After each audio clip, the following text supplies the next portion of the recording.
Pepsi உமாவ ஞாபகம் இருக்காங்க. அது எப்படிங்க மறக்க முடியும்?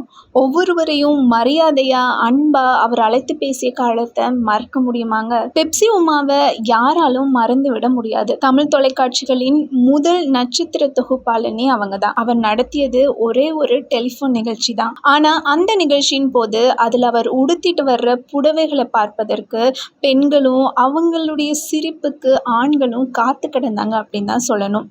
அப்படி ஒரு கிரேஸ் அந்த காலத்துல உமா மீது இருந்துச்சு. சென்னையில ஆகஸ்ட் 18ஆம் தேதி 1974ஆம் ஆண்டு பிறந்தவர். இவருடைய அப்பா ஒரு வக்கீல், அம்மா நடன கலைஞர் மற்றும் ஓவியர். இவங்க MBA முடிச்சவங்க. இவங்களுடைய முதல் தொலைக்காட்சி நிகழ்ச்சி தூர்தர்ஷன்ல ஒளிபரப்பான வாருங்கள் வாழ்த்துவோம் என்ற நிகழ்ச்சி தான். இதுல 104 ஷோக்களை தொகுத்து வழங்கியிருக்காங்க. தூர்தர்ஷனை தொடர்ந்து சன் டிவியில பணியாற்ற தொடங்கினாங்க பெப்சி உமா. அங்கு 10 வருஷத்துக்கு மேலாக பணிபுரிஞ்சாங்க. சன் டிவியில ஸ்டார் ஷோ அப்படிங்கிற நிகழ்ச்சியை தயாரித்து கங்கை அமரன் அவருடன் இணைந்து தொகுத்து வழங்கியும் இருக்காங்க. உங்கள் சாய்ஸ் நிகழ்ச்சி இவங்களுக்கு பெரும் பெயரும் வாங்கி தந்துச்சு. தொகுப்பாளினிக்கு முதலாக கட் அவுட் வைக்கப்பட்டது இவருக்கு தான். அந்த காலகட்டங்களில் குஷ்புவுக்கு இணையாக இவங்களுக்கும் ரசிகர்கள் இருந்தாங்க. இவர் ஜெயா டிவியில ஆல்பம் நிகழ்ச்சியை தொகுத்து வழங்கினார். அதுல திரைப்பட நடிகர் நடிகைகளையும் முன்னணி பிரமுகர்களையும் அவர்களுடைய வாழ்க்கை கதைகளை அவர்களுடைய நேர்காணலின் மூலம் மக்களுக்கு நிறைய சுவாரஸ்யமான கதைகளை தெரியப்படுத்தினாங்க. பெப்சி உங்கள் சாய்ஸ் நிகழ்ச்சியை தொகுத்து வழங்க வாய்ப்பு வந்தப்போ அவங்க நிறைய கண்டிஷன் போட்டாங்களாம். அது என்னன்னா, தன்னுடைய உடை, மேக்கப் மற்றும் தான் பேசக்கூடிய ஸ்டைல் உள்ளிட்ட விஷயங்கள்ல நீங்க தலையிடக்கூடாது அப்படிங்கிறது தான். அதற்கு நிகழ்ச்சி ஏற்பாட்டாளர்கள் ஓகே சொன்னது அடுத்து தான் அந்த நிகழ்ச்சியை தொகுத்து வழங்க சம்மதிச்சாங்க உமா. இந்நிகழ்ச்சி ஒளிபரப்பான சில நாட்களிலேயே மக்கள் மத்தியில மிகப்பெரிய அளவில் ரீச் ஆயிடுச்சு.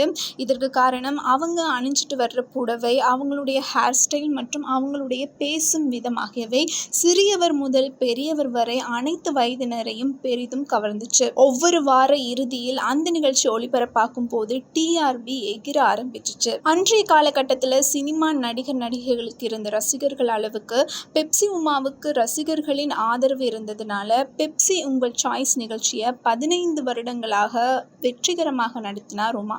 அது மட்டும் இல்லாமல் அந்த ஷோவில் பெப்சி உமா கவர்ச்சி உடை அணிஞ்சதே இல்லை. அது மட்டும் இல்லாமல் கவர்ச்சியாக பேசியதும் இல்லை. இதன் காரணமாகவே அவரை மக்களுக்கு மிகவும் பிடிச்சு போச்சு. குறுகிய காலத்தில் பெப்சி உமா மிகப்பெரிய அளவில் வளர்ச்சி அடைஞ்சதுனால அன்றைய காலகட்டத்தில் இருந்த முன்னணி இயக்குனர்கள் பலரும் அவரை சினிமாவில் நடிக்க வைக்க முயற்சித்தாங்க.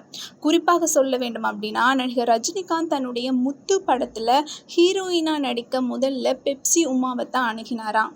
ஆனால் அவர் முடியவே முடியாது அப்படின்னு மறுத்ததுக்கு அப்புறம் தான் அந்த படத்தில் மீனாவை நடிக்க வைத்திருக்கின்றனர். அவர் சினிமாவில் நடிக்க மறுத்ததற்கான காரணம் அவருக்கு சினிமாவின் மீதும் நடிப்பின் மீதும் சுத்தமாக ஆர்வமே இல்லையா. ஆர்வமில்லாத ஒரு வேலையை எப்படி செய்ய முடியும்?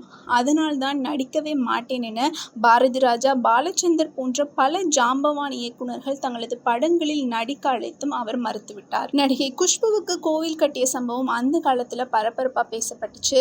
அதே மாதிரி பெப்சி உமாவுக்கு அவங்களுடைய தீவிர ரசிகர்கள் கோவில் கட்டினார்களாம். இதை கேள்விப்பட்ட பாமக நிறுவனரும் அரசியல்வாதியுமான ராமதாஸ், பெப்சி உமா என்ன செய்து விட்டார், அவருக்கு கோவில் கட்டினா தமிழ்நாடே அழிஞ்சு போயிடும் அப்படின்னு விமர்சனம் பண்ணியிருந்தாரு. இது பற்றி பெப்சி உமா சொன்ன கருத்து பலரையும் ஆச்சரியப்படுத்துச்சு.